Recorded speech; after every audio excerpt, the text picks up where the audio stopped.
I think we could do better.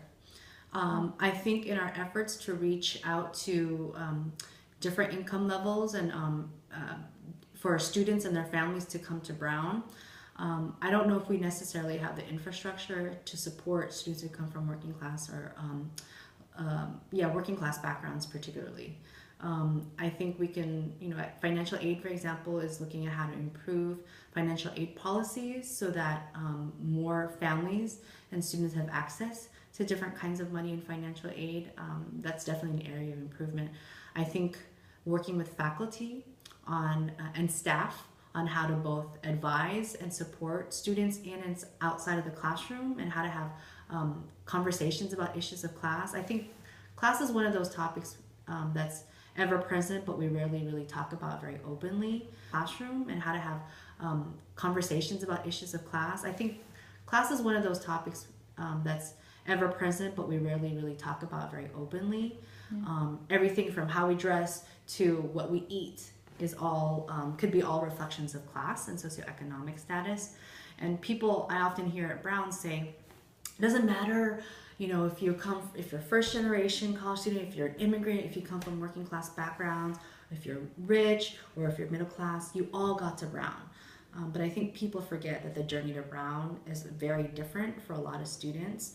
And even after that, even when students leave with the education, the quality education that they have, and the social capital that comes with being a Brown grad, I think too, students still struggle with, what if I want to pursue graduate school? What if I want to pursue graduate school? What if I want to pursue all these other opportunities, but I don't have the financial means to do so, despite my Brown grad? That's something that I think as a community, we haven't really talked more about. I think there are steps that we're taking to address that, but I absolutely think we could be doing better in terms of providing training for our faculty and staff, in terms of providing opportunities for our communities to have frank conversations about issues of class and how that shows up in and outside the classroom, and how we can better support all of our students. All right. So I think within the BCSC, what I've noticed is, and these are conversations, this is based on conversations I've had with students and with staff. I've noticed that many of our students who are involved in the center are actually coming from working class backgrounds and middle class backgrounds.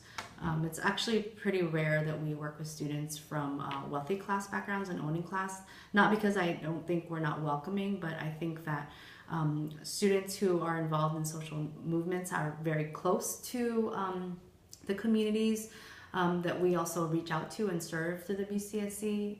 And that's an area that we've actually been talking a lot about within our staff, is how can we make sure that there's SES diversity within the center, because I actually don't know if that's the case right now. So within the center, we see that it's particularly pronounced in terms of our student staffers who come from working class and middle class backgrounds. That's sort of the predominant population who work in our center.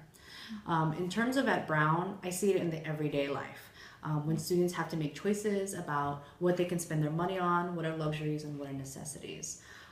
And I see it also with students who have to make choices between going home for the holidays or not. And a lot of times students have to stay here during the summer and during the holidays because they don't have the option of actually going home whenever they feel like.